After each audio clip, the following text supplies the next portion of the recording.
all is good in this man's hood. I mean, Penn State's undefeated. The Lions won their first game, and Transformers 1 is in theaters near you a week from Friday. Keegan-Michael Key. Thank you. It's good to be back. I love being here with you. Brother.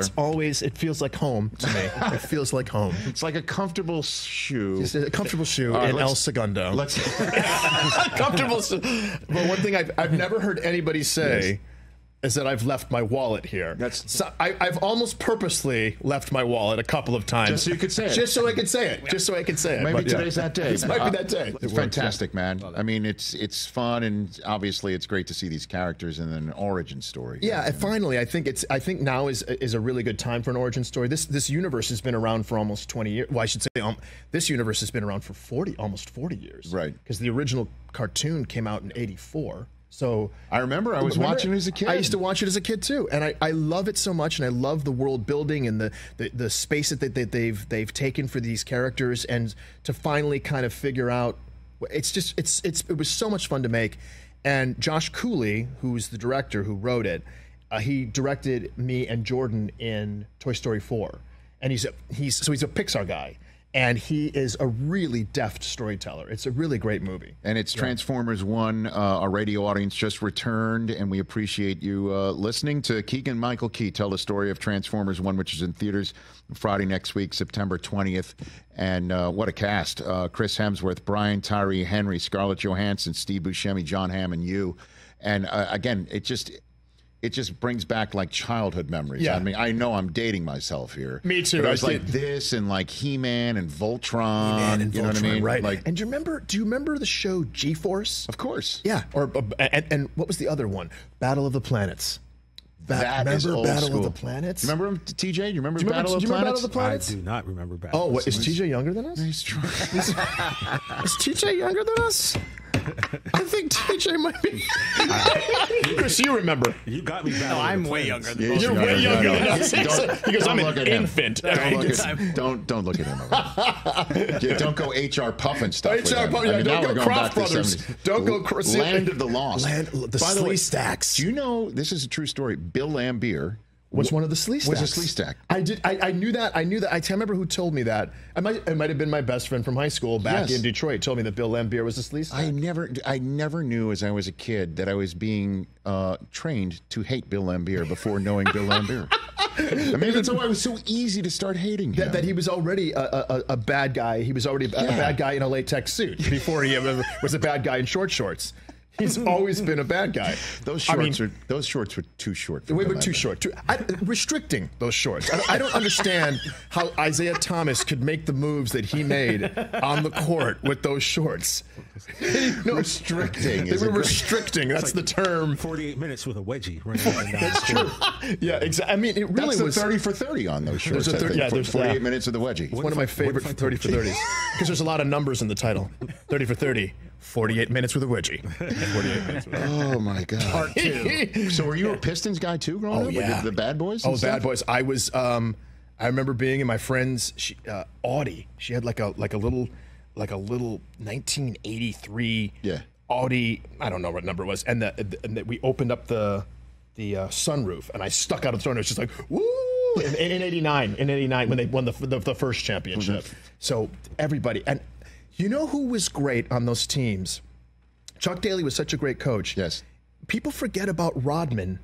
Oh, God, yes. About the Worm playing in Detroit. And he was so centered and focused. It was before he was kind of expressing himself in new and different ways.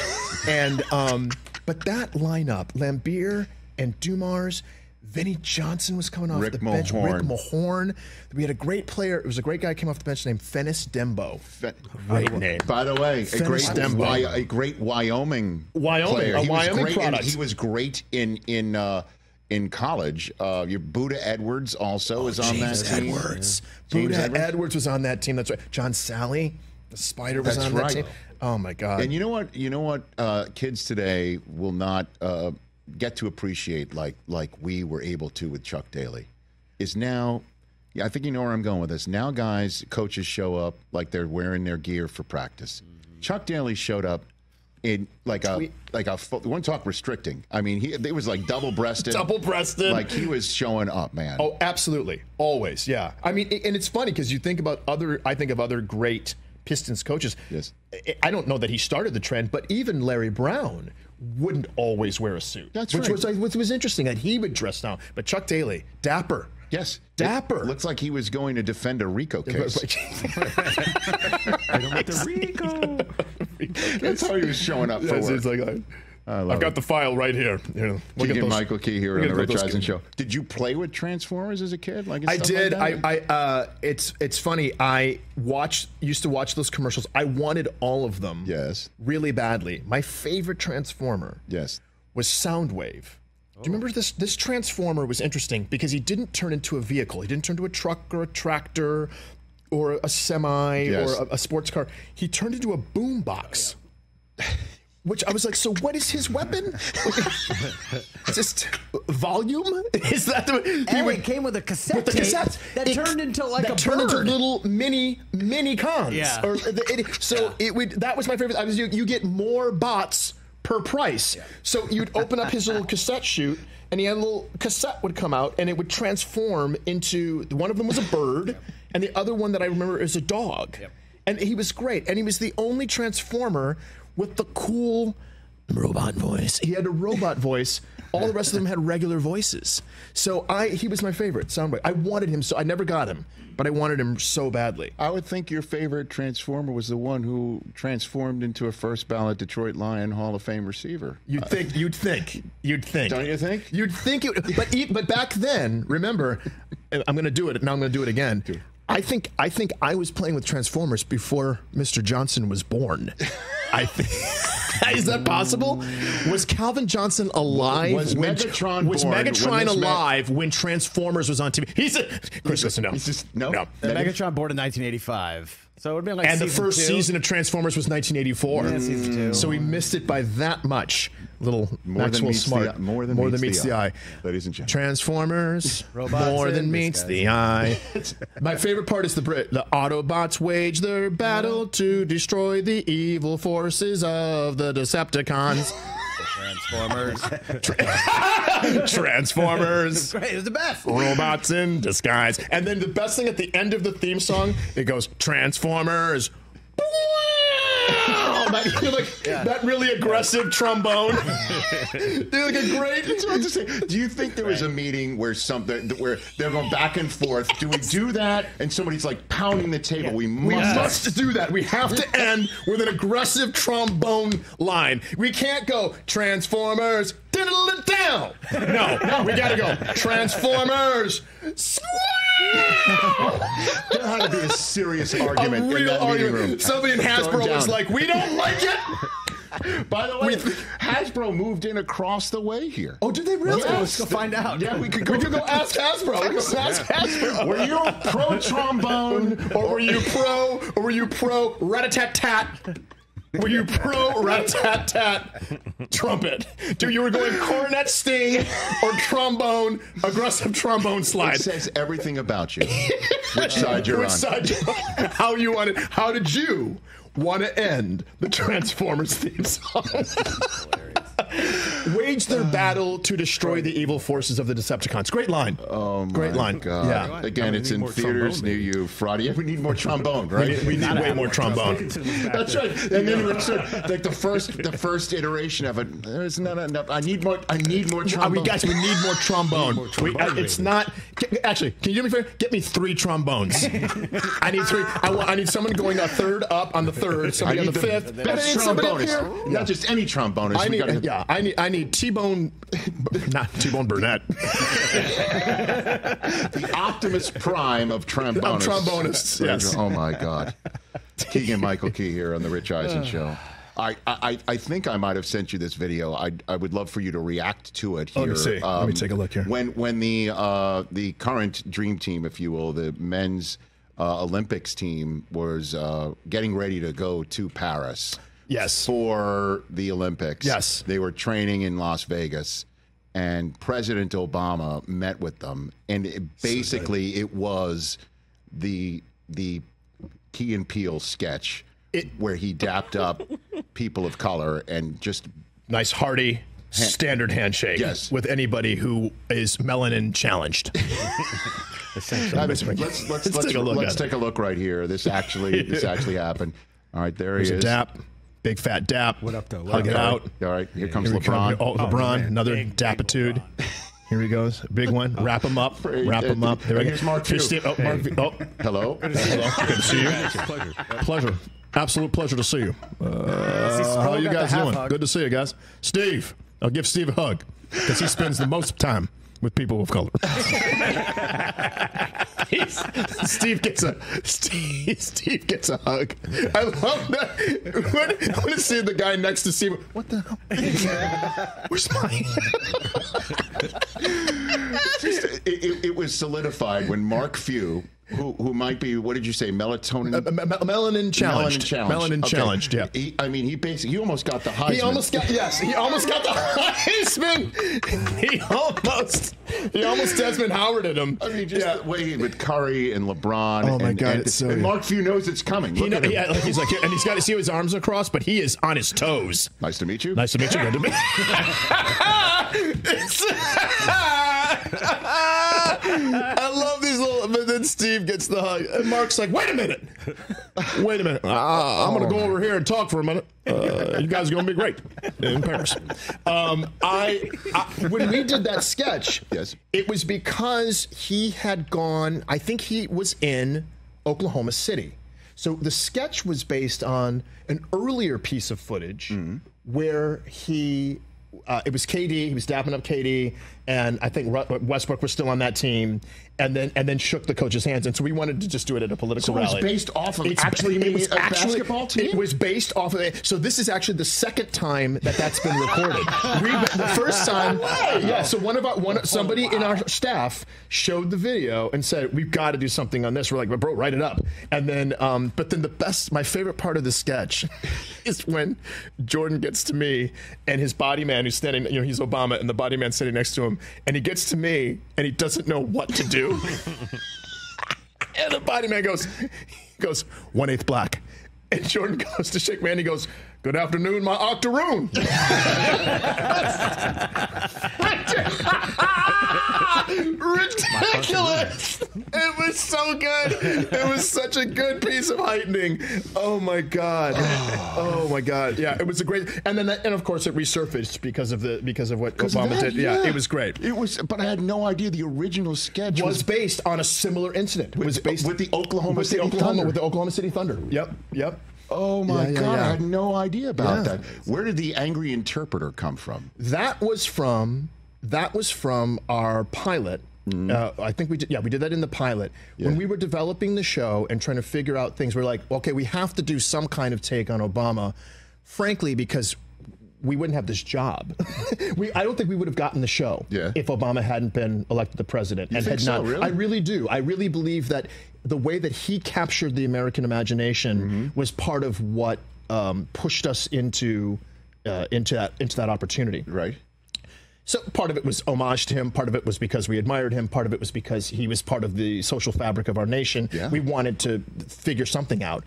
And I can't remember what his name was, the senator. It was because when Obama was giving the State of the Union and he made a comment, and remember in the chamber, somebody went, "You lie!" Right. What was that guy's name? Chris is looking it up. I can't remember his name. Which would never have been uttered to any other president, and we know why. And I remember Obama just he kind of just made a small gesture, just lifted his finger, and we both went, "What a dilemma." Because as a person of color, he cannot, if he retorts aggressively, he's an angry black man. If he doesn't do anything, he's an ineffectual black man. So it ended up being, Rich, a problem-solving issue. So it was a problem-solving. How do we solve this problem for the president-elect?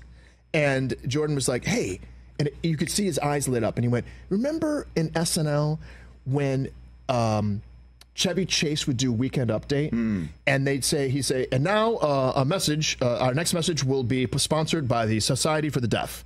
And in the small corner, there was a picture of Garrett Morris, and he said, remember screaming in, "Generalissimo Francisco Franco is still," and he goes, "is still dead, still id. And and I was like, oh yeah. And he goes, what if he had like an anger translator, like someone who became. We were sitting in Jordan's apartment, his little 1-bedroom furnished apartment on Hollywood Boulevard, and I was like, that's a brilliant idea, and that's where it came from. It was just us sitting there trying to figure out is there a way we could help the president out of that dilemma? Yeah. And so you're the muse for his anger, basically. Id. Like I'm the id. Like so he's the super ego who follows the rules, and I'm the id. And then the whole thing. I mean, being able to do it with the president. How did that come about? How did you pitch him? Somebody pitched me. So one of his writers, Jordan and I got to meet him when he was here doing a fundraising campaign. Yeah. And we got to meet him, and we got to spend like 10 minutes with him. It was amazing. And then that year later, I went to the White House for like the Christmas party or something happened, and one of his junior writers said, "Would you be interested if we had time, if we could figure it out schedule wise, to come and do the White House Correspondents' Dinner?"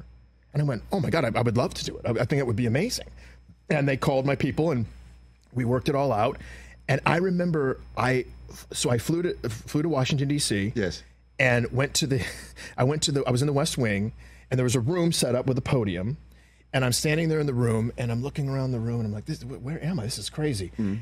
And he comes in to rehearse with me, and he walks in the door. He goes, "There he is, Key. Hey, how's it going?" And he walks up to me, and he grabs my hand, and he hugs me. He runs to me and hugs me, and I'm like, "Okay, I'm not touching him. I'm not attacking him.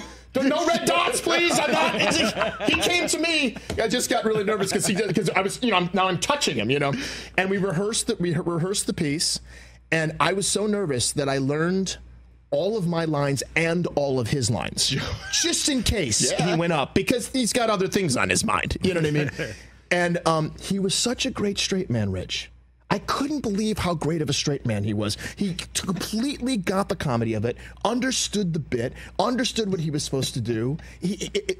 Like very often an amateur actor, when you read a line and then another person's supposed to interrupt you, what we try to teach people in acting is that you keep saying something, keep talking until the other person don't stop talking. Don't just say, "And anyway, I thought."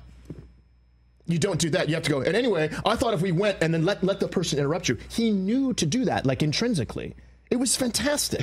He was so good. He was so good. It was surreal because I was like, a fake character that we had created had come to life. You know what I mean? Like I was literally with him, like literally doing it for him. It was amazing. It all started in a West Hollywood apartment. An apartment in West Hollywood on Hollywood Boulevard. Yeah, fantastic. It was great with the ants. I remember ants. There were just ants in Jordan's kitchen, which is apropos of nothing. It's just, I remember I was just like, we're gonna call an exterminator about? Maybe we should go out. You know what? Don't cook for me. You and I should go out to lunch. Let's go out to lunch. Oh my God. Keegan-Michael Key here on the Rich Eisen Show.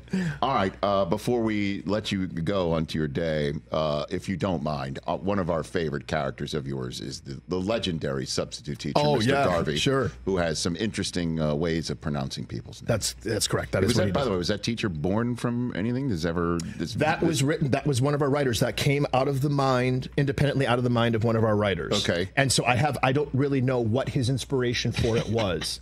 I did call him Mr. Garvey. Yes. I don't know why. Oh, in my brain flashed Marcus Garvey. Because he was African American. So I don't know. The name Garvey came out of my mouth. Okay. And that's, I think, the one thing I participated.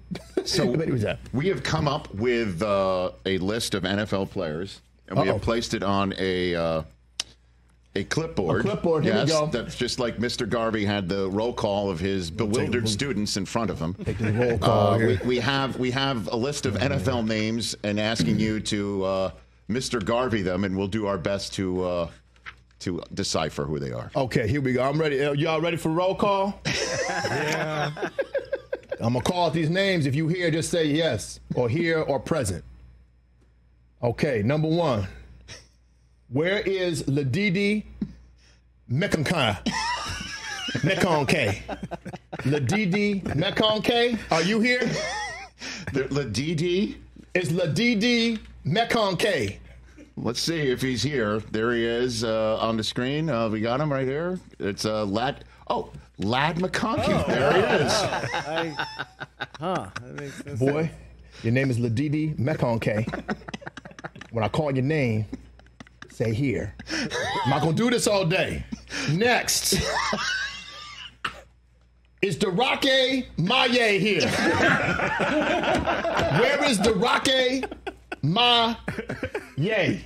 I don't know. I think he might Come on, Rich. Where are these people? Where are the students at? He might be in New England. Let's see if we guess this I one hope right. he Right is. here. Yeah, there he is. Yes, there he There is. it is. That's what I said. Darake Maye. Wait a minute. What's his name? Darake Maye Cuba? No, he's just a QB. Oh, he's just a QB, a quarterback. Okay. I should have paid attention to the parentheses. Next. Where is L.I.M. Itchenberg? Is L.I.M. Itchenberg up in here? Let's see if he L.I.M. Huh? Let's see if he L.I.M. Oh no, Liam Eichenberg. Okay. Itchenberg. That's a CH.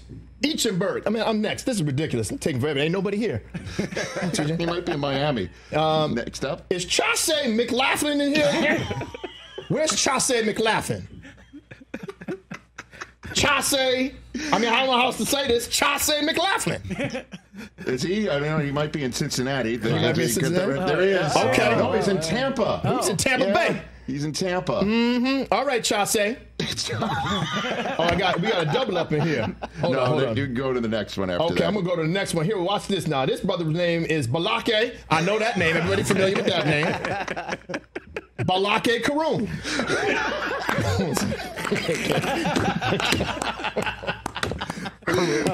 Balake Karoon. Where you at, Balake Karoon? Hail to the victors. Yes, thank you. Balake Karoon. Okay. Yeah. Where is Duque Relay? Where is Duque? It might be, hold on. It may be Duque. Duque Relay. What is his name? Let's see what he is. Okay. No, he's in Miami too. Oh, he's also in Duque. He's playing. All right, Duque. All right, last on the list, last but not least, we got G-Reg Zerillion. Where is G-Reg Zerillion? I feel like G-Reg Zerillion might be a kicker. Am I right about this? This is the feeling. Let's see. There he is. Oh, for the yeah, Jets. G-Reg Zerillion. Playing for the New York Jets. Jets. Ladies and gentlemen. Oh, my God. Oh, my gosh. That's fun. It's fun just saying stuff. G-Reg. G-Reg. He plays with A-Aron. A-Aron. He plays with A-Aron. That's right. Rodgers. Oh, my head hurts. A-Aron Rodgers. Where are you? He was part. I think he had fun with that once, didn't he? I think he guys called He did. himself. We did our. It was during our Super Bowl. We did a Super Bowl special. Okay. And we did all the names, and we did them with actual players. Yes. So we actually had DeBrickashaw Ferguson, and Frosty Rucker, and Ismaili Kitchen, and A-Aron Rodgers. And he did it. It was great. He had a great time. Oh my God. So much fun. Dude, you're the best. You're the best. You guys are the best. Oh my God. I'm once again face hurting, side hurting laughter with you, brother. My favorite show to ever do is Richard Eisen. I'm sorry, I said it wrong. Richard Eisen. Where's G-Reg at? Where's G-Reg? G-Reg. Is G-Reg here? Where is Richard? Transformers 1 available in theaters next Friday, September 20th with Keegan-Michael Key and a great cast. You're the best. Catch the Rich Eisen Show every single day on the Roku channel, 12 to 3 Eastern for free.